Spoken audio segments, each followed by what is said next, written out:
Hello everyone, welcome to Yasmin's Learning Corner. আজি ভিডিঅ'ত আমি চাম ক্লাছ 8ৰ সায়েন্স বুকৰ চেপ্টাৰ 13 শব্দ। আজি আমাৰ টপিক হ'ব তীব্ৰতা আৰু তীক্ষ্ণতা, অৰ্থাৎ শব্দ তীব্ৰ আৰু তীক্ষ্ণ হ'লে কেনেকুৱা ধৰণৰ প্ৰভাৱ পৰে। তীব্ৰতা মানে হৈছে কি লাউডনেছ, শব্দটো কিমান জোৰে শুনা গৈছে, আৰু তীক্ষ্ণতা মানে হৈছে কি সফটনেছ। তাৰমানে যদি মই এখন টেবুলত লাহেকৈ টুকুৰিয়াই দিওঁ তেতিয়াহ'লে আমি যিটো শব্দ শুনা পাম সেইটো হ'ব কি তীক্ষ্ণ শব্দ, আৰু যদি আমি জোৰে মাৰি দিওঁ টেবুলটোত তেতিয়াহ'লে যিটো শব্দ সৃষ্টি হ'ব সেইটো হ'ব কি তীব্ৰ শব্দ। এতিয়া তীব্ৰতা আৰু তীক্ষ্ণতা নিৰ্ভৰ কৰে আমি কিমান বল প্ৰয়োগ কৰিছোঁ। যদি আমি বেছি বল প্ৰয়োগ কৰিছোঁ তেতিয়াহ'লে শব্দটো তীব্ৰ হ'ব, জোৰকৈ শুনা যাব। যদি আমি কম বল প্ৰয়োগ কৰিছোঁ তেতিয়াহ'লে শব্দ কি হ'ব, তীক্ষ্ণ হ'ব। আৰু শব্দ যদি তীব্ৰ হয় তেতিয়াহ'লে ই বহুত দূৰলৈকে ডিষ্টেঞ্চ কভাৰ কৰিব, বহুত দূৰলৈকে যাব। যেনেকৈ আমি চিঞৰি দিলে শব্দ দূৰলৈকে গুচি যায়। আৰু যদি শব্দ তীক্ষ্ণ হয় তেতিয়াহ'লে ই কি হ'ব, কম দূৰলৈকে যাব। গতিকে শব্দ তীব্ৰ বা তীক্ষ্ণ হোৱাটো নিৰ্ভৰ কৰে বলৰ ওপৰত, আৰু শব্দ কিমান দূৰলৈকে যাব সেইটো নিৰ্ভৰ কৰে শব্দটো তীব্ৰ হয় নে তীক্ষ্ণ হয়। ইয়াতে এখন ক্ৰিয়াকলাপ দিছে, ক্ৰিয়াকলাপৰ পৰা গম পাবা তীব্ৰ শব্দ আৰু তীক্ষ্ণ শব্দ কোনবোৰ হয়। ধাতুৰ এখন গিলাচ লোৱা আৰু এটা ডাঙৰ চামুচ লোৱা। চামুচ লৈ পেলাই গিলাচটোৰ গাত বা দাঁতিত চামুচখনেৰে শব্দ সৃষ্টি কৰা। এইটো চোৱা চিত্ৰত দিয়া আছে। এনেকুৱা ধৰণৰ ষ্টীলৰ গ্লাছ লোৱা, এখন চামুচ লোৱা, তাৰপিছত ইয়াৰ বডিত কণ্টিনিউৱাছলি শব্দ সৃষ্টি কৰা। থাৰ্মকলৰ বলটো গিলাচটোত চুই আছে, এইটো পিছত পাবা। শব্দ সৃষ্টি কৰা আৰু সেইবোৰ শব্দ শুনি প্ৰথমতে কি কৰা, চামুচখনেৰে গিলাচটোত লাহে লাহে কোবোৱা আৰু সেইটো শব্দ শুনা। তাৰপিছত চামুচখনেৰে গিলাচটোত জোৰেৰে আঘাত কৰা আৰু আকৌ শব্দটো শুনা। এবাৰ লাহেকৈ দি পেলাই শুনা, তেতিয়া যি শব্দ শুনা পাবা সেইটো হ'ব কি তীক্ষ্ণ শব্দ। আৰু যেতিয়া তুমি জোৰে গিলাচটোত কোবাই দি শব্দ শুনা পাবা সেইটো হ'ব কি তীব্ৰ শব্দ। অৰ্থাৎ জোৰে যেতিয়া গিলাচটোত আঘাত কৰিছা তেতিয়া বল বেছি প্ৰয়োগ কৰিছা, ৰাইট। আৰু যেতিয়া লাহে কোবাই দিছা তেতিয়া বল কম প্ৰয়োগ কৰিছা। গিলাচটোত জোৰেৰে আঘাত কৰোঁতে শব্দ ডাঙৰ হৈছেনে? ডেফিনেটলি শব্দ ডাঙৰ হ'ব, আৰু সেইটো শব্দক তীব্ৰ শব্দ বুলি কোৱা হয়। এতিয়া থাৰ্মকলৰ সৰু বল এটা গিলাচৰ কাণটো চুই থকাকৈ ওলমাই দিয়া। আমি চিত্ৰত যেনেদৰে চাইছিলোঁ, এটা থাৰ্মকলৰ সৰু বল লোৱা আৰু গিলাচটোত চোৱাকৈ ওলমাই দিয়া। এতিয়া গিলাচটোত আঘাত কৰি কপাই তোলা, তাৰমানে থাৰ্মকলৰ বলটো কপাই দিয়া যাতে গিলাচটোত আঘাত কৰে। বলটো কিমান আঁতৰিছে লক্ষ্য কৰা, কিমান দূৰলৈকে গৈছে। বলটোৰ এই আঁতৰি যোৱাখন গিলাচটোৰ কম্পনৰ বিস্তাৰৰ জোখ হ'ব। তাৰমানে গিলাচটো কঁপিছে সেইটো গম পোৱা যাব সেই ওলমাই দিয়া বলটোৰ দ্বাৰা। এইটো গিলাচ আছে, ইয়াতে বলটো ওলমাই দিয়া। তাৰপিছত এতিয়া গিলাচটোত কি কৰা, চামুচেৰে কোবোৱা।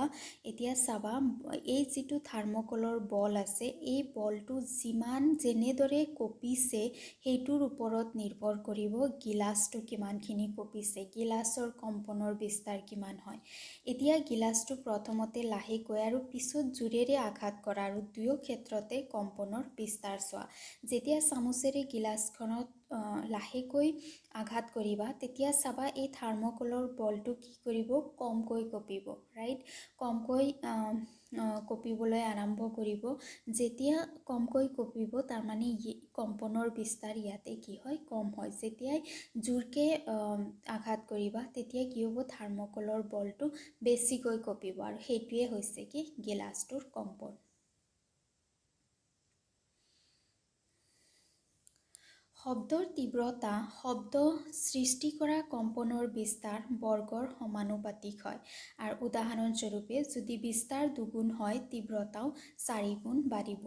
তাৰমানে শব্দটোৰ বিস্তাৰ কিমান হয় সেইটো নিৰ্ভৰ কৰে শব্দটোৰ তীব্ৰতা কিমান।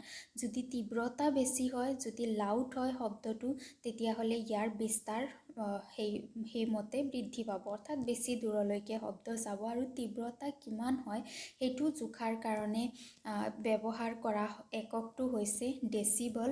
আৰু তলত এখন তালিকা আছে য'ত কিছুমান শব্দৰ যোগ দিয়া আছে।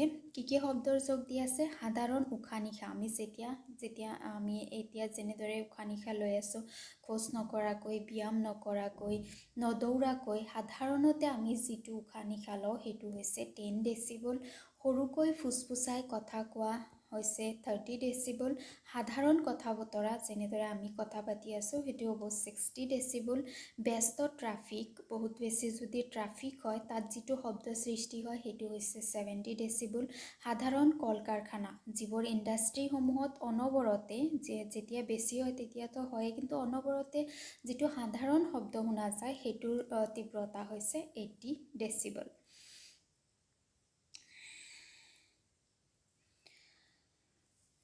ডেচিবলৰ ওপৰত যদি শব্দ হয় তেতিয়াহ'লে ই আমাৰ কাৰণে ক্ষতিকাৰক হয়, আমাৰ শৰীৰৰ কাৰণে হাৰ্মফুল হয়। শব্দৰ তীব্ৰতা তাৰ বিস্তাৰৰ ওপৰত নিৰ্ভৰশীল।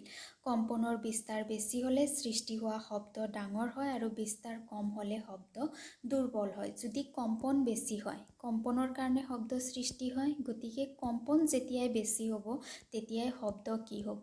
তীব্ৰ হ'ব। যেতিয়া কম্পন কম হ'ব তেতিয়া শব্দ কি হ'ব? তীক্ষ্ণ হ'ব। চ' কম্পনৰ ওপৰত নিৰ্ভৰ কৰে শব্দ তীক্ষ্ণ হ'বনে তীব্ৰ হ'ব।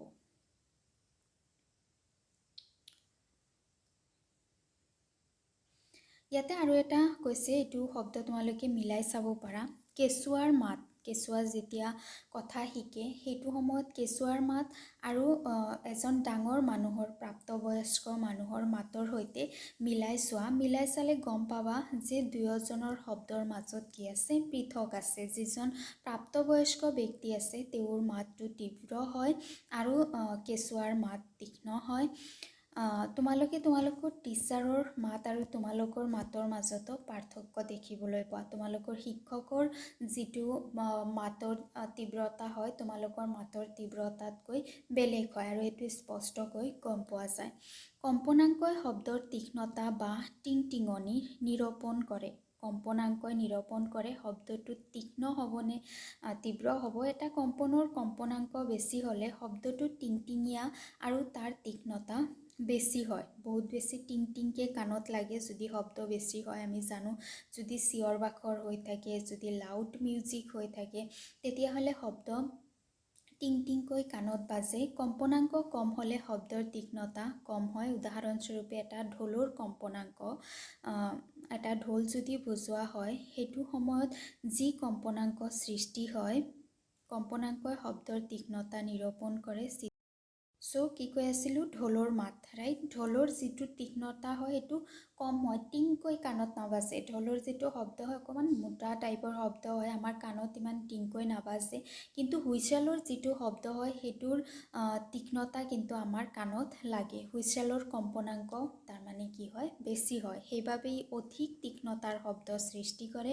এটা চৰায়ে অধিক তীক্ষ্ণতাৰ শব্দ সৃষ্টি কৰিব পাৰে, তাৰমানে পাতল মাত সৃষ্টি কৰিব পাৰে। কিন্তু সিংহৰ যিটো গজৰণি হয়, সিংহই সৃষ্টি কৰা যিটো মাত হয় সেইটো কিন্তু আকৌ ইমান তীক্ষ্ণ নহয় চৰাইৰ মাতৰ দৰে। অৱশ্য সিংহৰ গজৰণি বৰ ডাঙৰ, আনহাতে চৰাইৰ মাত দুৰ্বল বা কম তীব্ৰতাৰ হয়। তাৰমানে চৰাইৰ মাতটো বৰ বেছি দূৰলৈকে যাব নোৱাৰে, যিমান দূৰলৈকে সিংহৰ গজৰণি যাব পাৰে। তোমালোকে প্ৰতিদিনে ল'ৰা ছোৱালী আৰু প্ৰাপ্তবয়স্ক মানুহৰ মাত শুনি আছা আৰু তেওঁলোকৰ মাজত কিবা পাৰ্থক্য বিচাৰি পাইছা নেকি? প্ৰাপ্তবয়স্ক মানুহৰ মাতৰ কম্পনাংকতকৈ সৰু ল'ৰা ছোৱালীৰ মাতৰ কম্পনাংক বেছি বুলি তুমি ভাবা নেকি? সাধাৰণতে মহিলাৰ মাত উচ্চ কম্পনাংকৰ আৰু পুৰুষৰ মাত বেছি তীক্ষ্ণ কম্পনাংকৰ হয় নেকি? ইয়াতে কেইটামান কুৱেশ্যন দিছে। গতিকে আজি ভিডিঅ'ত আমি তীব্ৰ আৰু তীক্ষ্ণ শব্দৰ বিষয়ে জানিলোঁ। তাৰমানে ছফ্ট, মিহি, পাতল শব্দ যাক তীক্ষ্ণ শব্দ বুলি কোৱা হয়, যিটো টিংকৈ আমাৰ কাণত লাগে, আৰু তীব্ৰ শব্দ যিটো ইমান টিংকৈ আমাৰ কাণত নাবাজে, অকণমান মোটা ধৰণৰ শব্দ হয় কিন্তু ই বহুত দূৰলৈকে বিস্তাৰণ হ'ব পাৰে। গতিকে আজি ভিডিঅ'ত ইমানখিনিয়ে। ভিডিঅ' কেনেকুৱা পালা জনাবা, ভাল লাগিলে লাইক কৰিবা, ফ্ৰেণ্ডছৰ সৈতে ভিডিঅ' শ্বেয়াৰ কৰিবা আৰু চেনেল ছাবস্ক্ৰাইব কৰিবা। Thank U.